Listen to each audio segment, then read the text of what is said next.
En nuestra última sesión del estudio de la predestinación, vimos el concepto del libre albedrío y al final de la clase expuse algunas ideas que fueron presentadas originalmente por Jonathan Edwards y por San Agustín, con algunas referencias a Lutero y a Juan Calvino, pero con el debido respeto que les tengamos o no a esos grandes maestros de la historia de la Iglesia, creo que todos reconoceríamos que ninguno de ellos individualmente ni todos ellos colectivamente deben ser considerados autoridades infalibles de enseñanza. Entonces, debemos continuar con el siguiente paso mientras examinamos todo el tema de la capacidad moral humana o la falta de ella y escuchar lo que nuestro Señor mismo enseña, porque aunque podamos estar en desacuerdo con Agustín, Lutero o Calvino o cualquier otro gran maestro, lejos de nosotros esté el oponernos a las enseñanzas de Cristo mismo. Entonces, en esta sesión quiero que prestemos atención a algunas de las declaraciones cruciales que hizo Jesús con respecto a la capacidad del ser humano o la falta de ella. Pongamos atención en primer lugar al sexto capítulo del Evangelio de Juan, donde Jesús dice en el versículo 65, por eso os he dicho que nadie puede venir a mí si no se lo ha concedido el Padre. Ahora, veamos esta parte. Nadie puede venir a mí si no se lo ha concedido el Padre. Las primeras dos palabras en esta oración, nadie, o algunas traducciones dicen ninguno, ningún hombre, ninguna persona. Si aplicamos las categorías de la lógica y las leyes de la inferencia inmediata, etcétera, vemos que esta afirmación es lo que llamamos un negativo universal.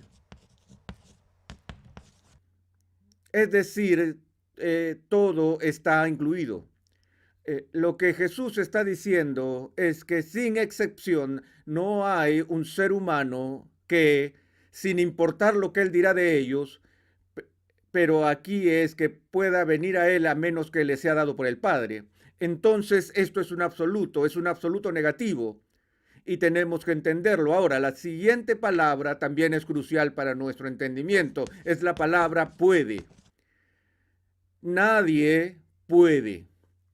Ahora, la palabra puede, o al menos la palabra que se usa en el texto griego, es menos ambigua que la palabra puede en español y que a menudo se confunden en su uso con otra, con otra palabra. ¿Cuál palabra? Permiso. Así es, todos hemos sido corregidos. Recuerdo cuando éramos niños e íbamos al colegio, nosotros levantábamos la mano y decíamos, profesora, ¿puedo afilar mi lápiz? Y ella contestaba, estoy segura que puedes, pero no tienes mi permiso. Y ella aprovecharía esa oportunidad para enseñarnos esa lección que parece tan difícil de aprender, la diferencia entre el uso de la palabra permiso, que sugiere autorización, y la palabra puede. La palabra puede describe capacidad. Entonces, lo que este verso está diciendo es que al decir ningún hombre puede, es como decir que nadie tiene la capacidad de hacerlo. Si digo que nadie puede correr a 50 kilómetros por hora, eso significa que nadie tiene la capacidad de correr a 50 kilómetros por hora o 500 kilómetros por hora. No sé cuán rápido puede correr alguien. Muy bien, ahora, ¿qué es lo que nadie tiene la capacidad de hacer? ¿De qué habla Jesús? Nadie tiene la capacidad de venir a mí, nos dice. Permítanme hacer una pregunta. ¿Tiene el hombre por sí mismo, según Jesús, la capacidad de venir a Jesús? No. No. No. ¿Tienen algunos hombres la capacidad de venir a Jesús por sí mismo? No.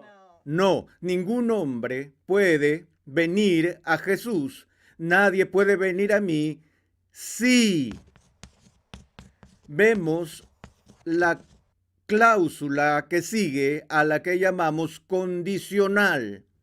Sí introduce una excepción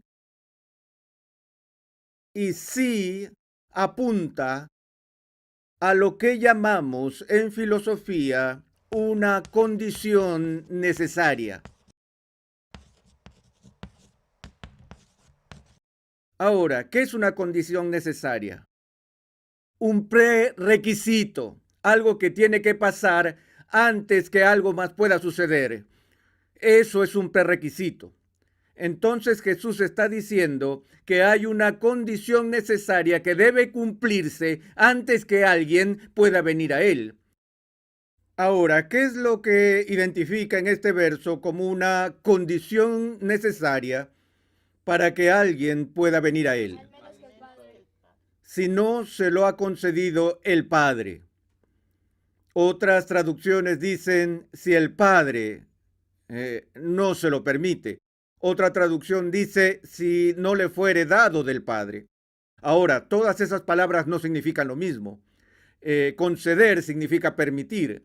Dar significa entregar un regalo y autorizar significa dar el poder. ¿Estamos? Así que tenemos aquí cierta ambigüedad acerca de cuál es esa condición necesaria. Y hay otra pregunta que aún está pendiente, y es que si se proporciona una condición necesaria, no estamos hablando de venir a Jesús. En cualquier situación, si se proporciona una condición necesaria en una situación, una condición necesaria garantiza que el resultado que deseas se llevará en efecto a cabo. No, por eso hacemos una distinción entre condiciones necesarias y condiciones suficientes. Una condición suficiente es una condición que, si se cumple, garantiza el resultado. Eso basta. Un ejemplo de una condición necesaria sería en el caso de un incendio. Si quieres iniciar un fuego, el oxígeno es una condición necesaria para que haya fuego. Pero la mera presencia del oxígeno no garantiza un fuego. Ahora, si tienes un trozo de papel seco y abundante oxígeno y luego enciendes un fósforo y lo pasas por el trozo de papel, entonces tendrás un fuego, ya que el fósforo encendido es una condición suficiente para encender el trozo seco de papel bajo esas condiciones, considerando que se haya cumplido las demás condiciones necesarias. ¿Comprendes entonces la diferencia? Entonces, lo que este versículo está enseñando en términos de la capacidad natural del hombre, nadie tiene la capacidad en sus propias manos de venir a Cristo si es que Dios no hace algo. Aún no estamos seguros con exactitud qué es lo que Dios hace, y tampoco estamos seguros que si Dios lo hace garantizará que las personas vengan. Lo único que sabemos es que lo que sea que Dios haga es una condición necesaria, un prerequisito. ¿Ok? Algunos han saltado a otro versículo en Juan 6, donde Jesús dice, todo lo que el Padre me da, vendrá a mí. Y este sugiere que todos los que obtienen esa condición necesaria, de hecho, vienen, pero no es exactamente así como esos dos versículos están relacionados. Veamos si somos lo suficientemente agudos como para ver la diferencia. Jesús dice, todo lo que el Padre me da, vendrá a mí. Nadie puede venir a mí si no se lo ha concedido el Padre. Casi suena como que todos los que se le han dado para venir son aquellos que están incluidos entre los que el Padre le da al Hijo. Pero recuerda, por un lado, la entrega es para nosotros. Por otro lado, la entrega es a Jesús, por lo que no podemos equiparar esas dos oraciones, a pesar de que creo que de hecho son paralelos. Pero lingüísticamente no podemos probarlo. Por tanto, tenemos aún esta ambigüedad en cuanto a lo que debe suceder. ¿Cuál es la naturaleza de esta condición necesaria? Bueno, noten que Jesús aquí dijo que ya les había dicho eso. Él está indicando que esto es una repetición. Él entonces dice, por eso les he dicho. Entonces, ahora él mismo está repitiendo, veamos si podemos encontrar la afirmación anterior que es idéntica o parecida a esta afirmación a lo que Jesús se está refiriendo. Si vemos más arriba en el capítulo, encontramos otro negativo universal y otra afirmación sobre las condiciones necesarias y sobre la capacidad moral del ser humano. Encontramos eso en el verso 44. Nadie puede venir a mí. ¿Le suena familiar? Nadie puede venir a mí si no lo trae el Padre que me envió. Esto no es tan ambiguo. Aquí la condición necesaria que Jesús señala es que el Padre atrae a alguien. Entonces podemos decir esto categóricamente, sin temor alguno a ser contradicho, de que nuestro Señor Jesús enseñó que es imposible que un ser humano venga a Él a menos que esa persona sea llevada por el Padre. Ahora, debo añadir a estas alturas que tanto los de una perspectiva agustiniana como las de perspectiva semipelagiana concuerdan en que hay algún tipo de condición necesaria que Dios debe suministrar. Dios debe atraer a la gente, pero todavía hay un debate y el debate es, ¿qué significa que Dios atrae? Ahora bien, el enfoque arminiano clásico de este enfoque o semipelagiano es que nadie puede ir a Jesús a menos que el Padre lo persuada o lo atraiga. De nuevo, eso generalmente está ligado a alguna noción de gracia introductoria o a la influencia del Espíritu Santo para persuadir y para atraer. Y la palabra atraer aquí se interpreta como que significa conquistar o atraer, así como la miel atrae a las abejas y las luces a las polillas. Pero la idea es que el atraer que Dios hace es irresistible. Y aquellos que responden a la persuasión, aquellos que responden a ser atraídos, son entonces redimidos según el arminianismo, y aquellos que no responden al ser atraídos, luego se pierden.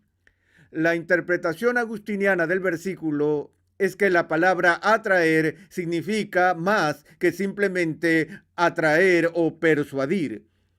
Ahora, veamos cómo esta palabra griega se usa en otras partes del Nuevo Testamento. Si abrimos nuestra Biblia en Santiago, el capítulo 2, versículo 6, veremos esta misma palabra griega usada en el Nuevo Testamento. En el capítulo 2 del libro de Santiago, en el verso 6, leeré el versículo: pero vosotros habéis menospreciado al pobre. No son los ricos los que os oprimen y personalmente os arrastran a los tribunales.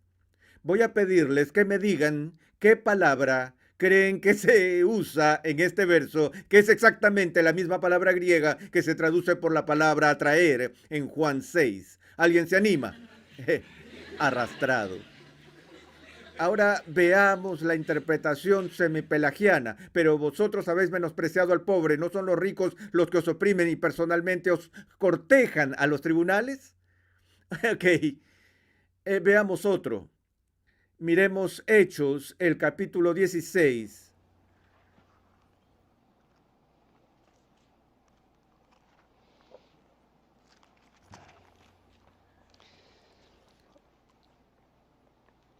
Versículo 19, el cual voy a leer. Pero cuando sus amos vieron que se les había ido la esperanza de su ganancia, prendieron a Pablo y a Silas y los arrastraron hasta la plaza ante las autoridades.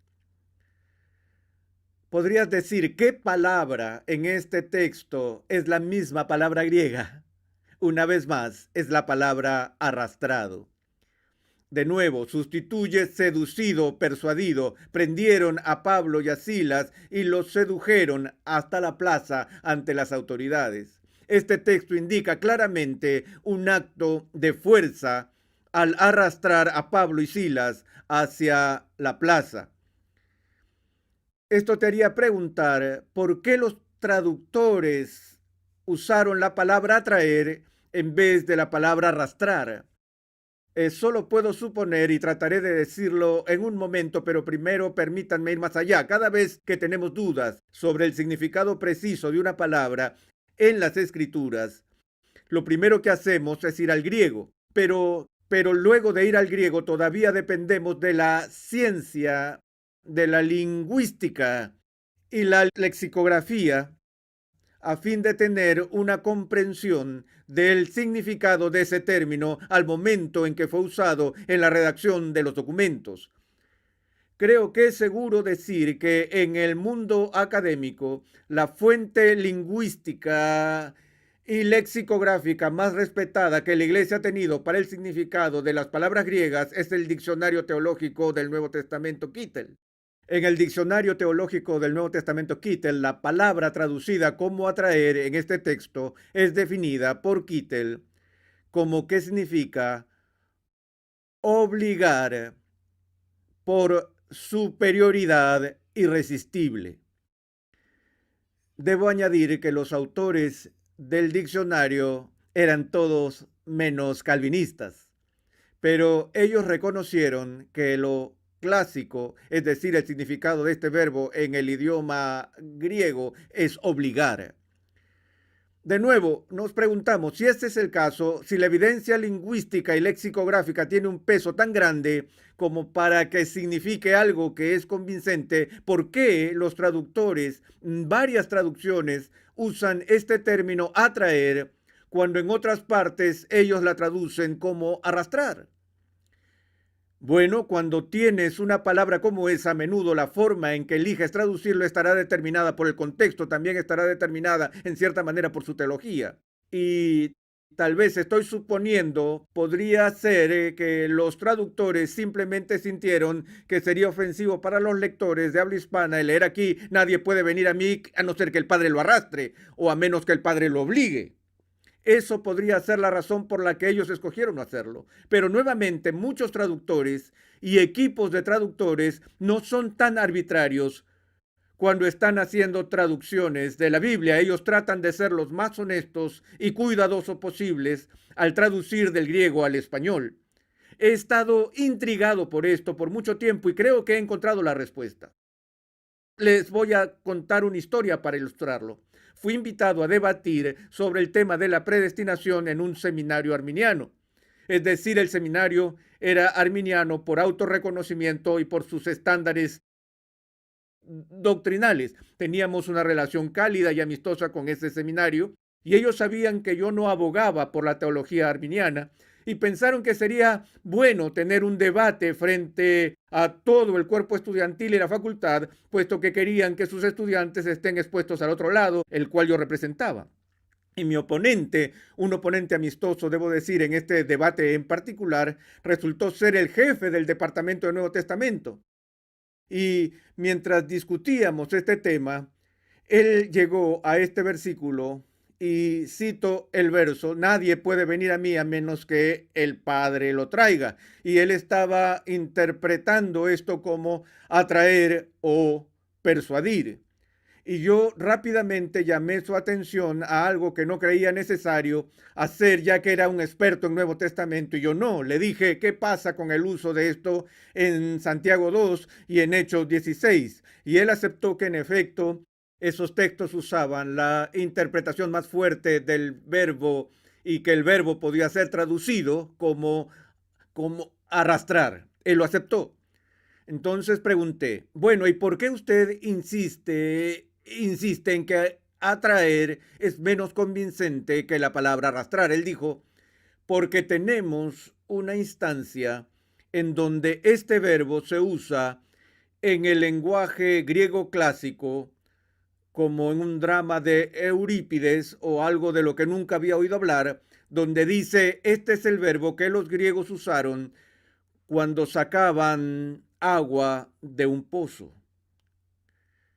Y él me dijo, yo estaba totalmente desconcertado, en realidad no tenía idea de eso. Él me dijo, así que ya ve, profesor Sproul, es un uso perfectamente legítimo al utilizar la palabra traer. Él dijo, porque nadie arrastra agua de un pozo.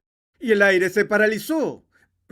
Me sentí atrapado, es decir, avergonzado, ya que ni sabía que eso ocurrió. Y yo dije, le concedo que uno no arrastra agua del pozo. Pero señor, ¿cómo saca agua de un pozo? Usted se para en la parte superior del pozo y le dice, agua, agua, ven. ¿Persuades al agua para que salga del pozo? ¿La cortejas para que salga el agua del pozo? ¿O debes hacer algo que obligue al agua a ir contra la gravedad y llevarla donde pueda ser usada? Y ahora se rieron del otro lado y luego pasamos al siguiente versículo. Pero creo que esto, incluso esa referencia oscura en el idioma griego, subraya el hecho de que la fuerza de este verbo es la fuerza de la compulsión divina. Y si esto es cierto, entonces diría que el verso y solo este verso son suficientes para terminar el debate para siempre con respecto a la capacidad del hombre o la falta de ella para inclinarse por sí mismo a elegir a Jesucristo. Porque Jesucristo mismo dice que ningún hombre puede hacerlo a menos que el Padre lo obligue a hacerlo. Y eso es agustinianismo puro, solo que fue afirmado antes de San Agustín. Pero si eso no es suficiente con respecto a la capacidad del hombre, veamos un poco antes en el capítulo 3 del Evangelio de Juan, donde Juan describe el encuentro de Jesús con el fariseo, un teólogo, Nicodemo, en el que dice en el verso 3, respondió Jesús y le dijo, en verdad te digo, a menos que indica la palabra, que viene luego una condición necesaria, que el que no nace de nuevo no puede ver el reino de Dios. Ahora, ¿qué tiene que pasar según Jesús antes que una persona pueda ver el reino de Dios? Nacer de nuevo. Tiene que nacer de nuevo. Entonces la regeneración precede a ver el reino de Dios. ¿Esa es una interpretación legítima de este pasaje? De hecho, nadie puede verlo a menos que sea primero que nacido de nuevo, regenerado. Ahora el texto continúa. Nicodemo estaba perplejo. ¿Cómo puede un hombre nacer siendo ya viejo? ¿Acaso puede entrar por segunda vez en el vientre de su madre y nacer? Jesús respondió, en verdad te digo que el que no nace de agua y del Espíritu no puede entrar en el reino de Dios. Entonces la regeneración es un requisito previo para entrar y ver el reino de Dios. Los semipelagianos tienen personas que eligen a Cristo antes de regenerarse. Los semipelagianos tienen personas que en su naturaleza humana cooperan con la gracia introductoria, respondiendo a esta persuasión de atracción y atracción de Dios el Espíritu Santo, cuando el Espíritu Santo todavía no está en ellos ni los ha regenerado. Entonces la conclusión es que en la posición arminiana tenemos personas que aún no han nacido de nuevo para ver y elegir al rey del reino de Dios. Es increíble, ¿cierto? Es por eso que el axioma de la teología agostiniana es este: la regeneración precede a la fe. La regeneración es vista como una condición necesaria para la fe, tal como Pablo lo enseña en Efesios 2, cuando dice que mientras estábamos muertos en pecado y transgresiones, Dios nos ha vivificado, es decir, nos ha hecho vivos en Cristo. ¿Ok? Cuando estábamos muertos. Y luego nos dice que, por lo tanto, es por gracia que somos salvos, por medio de la fe, y eso no es de nosotros, sino que es don de Dios. Así vemos que la fe es el regalo de Dios, que es el resultado de la obra de regeneración del Espíritu dentro de nosotros, que Dios mismo provee la condición necesaria para venir a Jesús. Es por eso que es sola gratia, solo por gracia, que somos salvos. Ahora, Jesús dice, lo que es nacido de la carne, carne es. Y lo que es nacido del Espíritu, Espíritu es. No te asombres de que te haya dicho, os es necesario nacer de nuevo.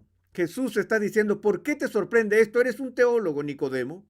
¿No entiendes el punto fundamental de la naturaleza de la caída del hombre? Que lo que es nacido de la carne, carne es. Y en otras partes él nos dice que la carne se beneficia ¿de qué? Nada.